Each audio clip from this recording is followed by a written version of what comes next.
नमस्कार, तपाईँ बागमती प्रदेशको राजधानी हेटौडाबाट सञ्चालित मकवानपुरकै पहिलो व्यावसायिक online television Navyug online television हेर्दै हुनुहुन्छ। यो नवयुग समाचार हो। म दीपशिखा। आजको नवयुग समाचार सुरु गरौँ मुख्य खबरका शीर्षकहरूबाट। पछिल्लो 24 घण्टामा थपिए 1165 कोरोना संक्रमित, 11 संक्रमितको मृत्यु। बिहीबार मकवानपुरमा 21 जनामा कोरोना पुष्टि। 40 लाख खोप लिन जहाज आज चीन जाने। राप्रपाको जिल्ला तहसम्मको अधिवेशन असोज 20 गतेसम्म थप। बझाङमा हजुरआमाको हत्या आरोपमा नाति पक्राउ। रामेछापमा दुर्घटनामा 3 जनाको मृत्यु। नेप्सेमा 76 अङ्कको गिरावट, उपसमूहका सबै सूचक रातो। सुनको मूल्य तोलामा 700 रुपैयाँ घट्यो। चीनको सिचुआनमा आयो भूकम्प, 3 जनाको मृत्यु, 60 घाइते। र विराटनगरको मुख्य प्रशिक्षकमा कटुवाल। अब समाचार विस्तारमा। पछिल्लो 24 घण्टामा नेपालमा 1165 जनामा कोरोना भाइरसको संक्रमण देखिएको छ। स्वास्थ्य मन्त्रालयका अनुसार 11,208 PCR परीक्षणमा बिहीबार थप 1165 जनामा संक्रमण पुष्टि भएको हो। यो सँगै नेपालमा कोरोना भाइरसबाट संक्रमित हुनेको संख्या 7,81,989 पुगेको छ। यस्तै एन्टिजेन विधिद्वारा गरिएको 3,971 परीक्षणबाट 346 जनामा पोजिटिभ देखिएको छ। 24 घण्टामा PCR र एन्टिजेन विधिबाट गरिएको 15,179 परीक्षणमा 1,511 जनामा संक्रमण पुष्टि भएको मन्त्रालयले जनाएको छ। पछिल्लो 24 घण्टामा थप 1,089 जना संक्रमण मुक्त भएका छन्। हालसम्म निको हुनेको संख्या 7,45,215 रहेको छ। नेपालमा कोरोना संक्रमणबाट थप 11 जनाको मृत्यु भएको छ। कोरोनाबाट मृत्यु हुनेको संख्या 11,002 पुगेको छ। हालसम्म देशभर 40,68,591 नमुनाको PCR परीक्षण भएको छ। क्वारेन्टाइनमा 220 जना रहेका छन् भने आइसोलेसनमा रहनेको संख्या 25,772 रहेको छ। त्यस्तै मकवानपुरमा बिहीबार आज 21 जनामा कोरोना संक्रमण पुष्टि भएको छ। स्वास्थ्य कार्यालय मकवानपुरले बिहीबार उपलब्ध गराएको तथ्याङ्क अनुसार मकवानपुरमा पछिल्लो 24 घण्टामा 85 जनाको कोरोना जाँच गर्दा 21 जनामा संक्रमण पुष्टि भएको हो। उपलब्ध तथ्याङ्क अनुसार मकवानपुरमा पछिल्लो 24 घण्टामा 83 जनाको PCR विधिबाट र 2 जनाको एन्टिजेनबाट कोरोना जाँच गरेकोमा 21 जनामा मात्र संक्रमण पुष्टि भएको हो। मकवानपुरमा हालसम्म कोरोना संक्रमितको संख्या 15,071 रहेको छ। त्यसैगरी मकवानपुरमा पछिल्लो 24 घण्टामा 36 जना कोरोना मुक्त भएका छन्।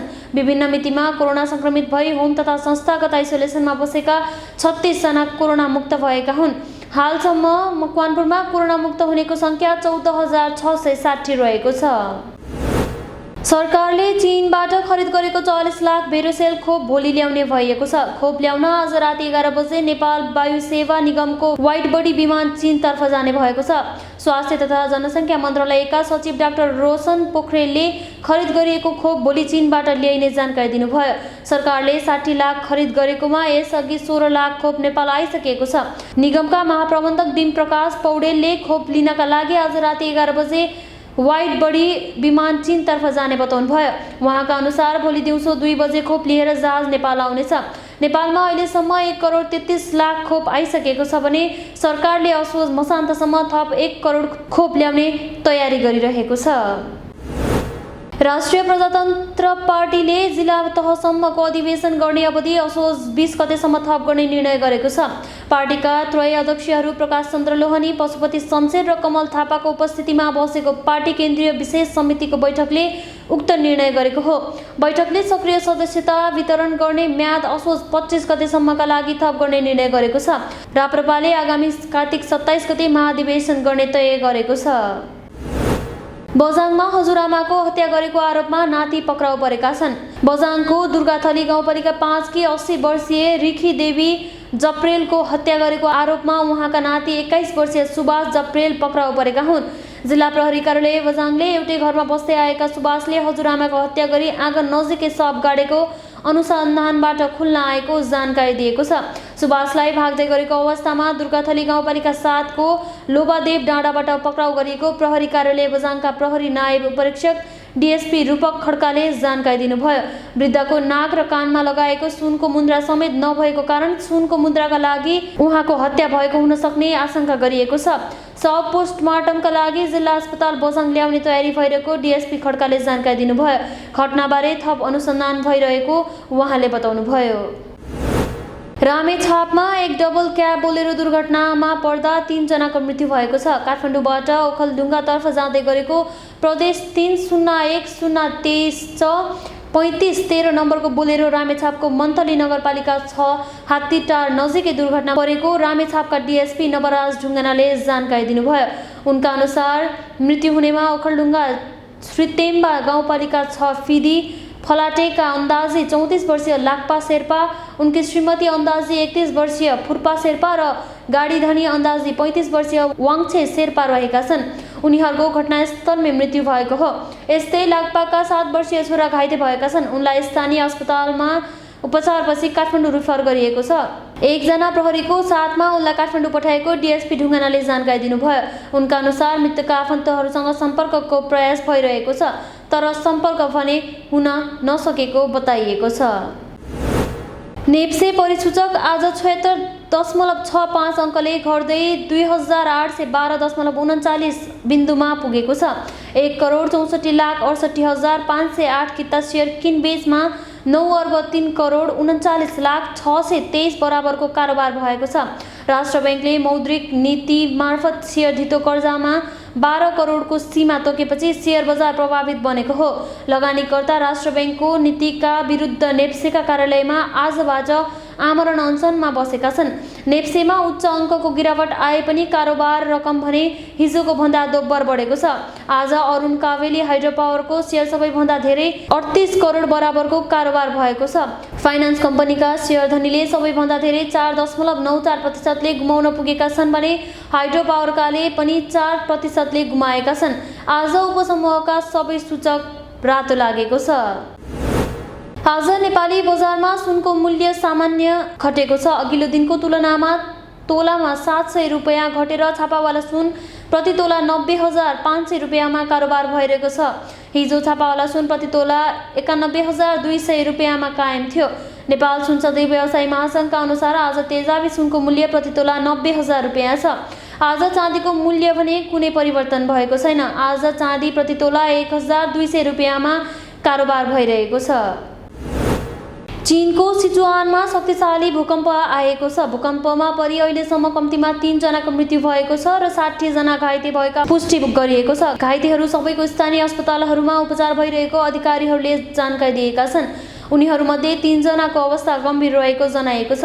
देशको सिचुआन प्रान्त अन्तर्गत पर्ने लुच्छिन क्षेत्रमा भूकम्प आएको हो। भूकम्प प्रभावित क्षेत्रमा खोजी तथा उद्धार कार्य जारी रहेको पनि अधिकारीहरूले जनाएका छन्।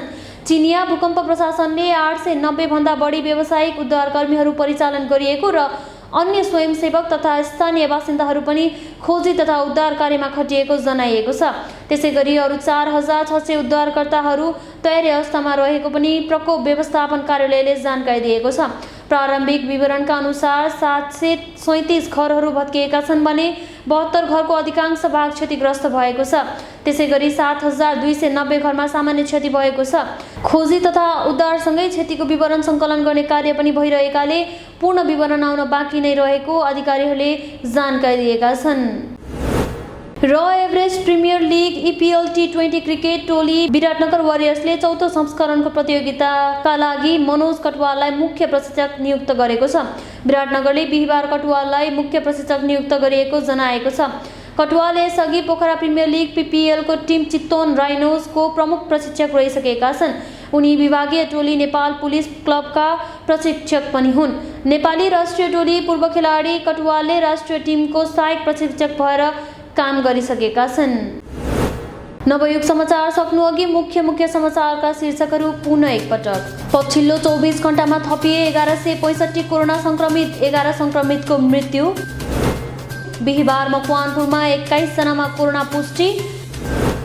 40 लाख खोप लिन जहाज आज चीन जाने। राप्रपाको जिल्ला तहसम्मको अधिवेशन असोज 20 गतेसम्म थप। बझाङमा हजुरआमाको हत्या आरोपमा नाति पक्राउ। रामेछापमा दुर्घटनामा 3 जनाको मृत्यु। नेप्सेमा 76 अङ्कको गिरावट, उपसमूहका सबै सूचक रातो। सुनको मूल्य तोलामा 700 रुपैयाँ घट्यो। चीनको सिचुवानमा आयो भूकम्प, 3 जनाको मृत्यु, 60 घाइते। र विराटनगरको मुख्य प्रशिक्षकमा कटुवाल। हस् त आजलाई नवयुग समाचार यति नै। म दीप्सिका सहित हाम्रो युनिटलाई बिदा दिनुहोस्। नवयुग अनलाइन टेलिभिजन हेर्दै गर्नुहोला। नमस्कार।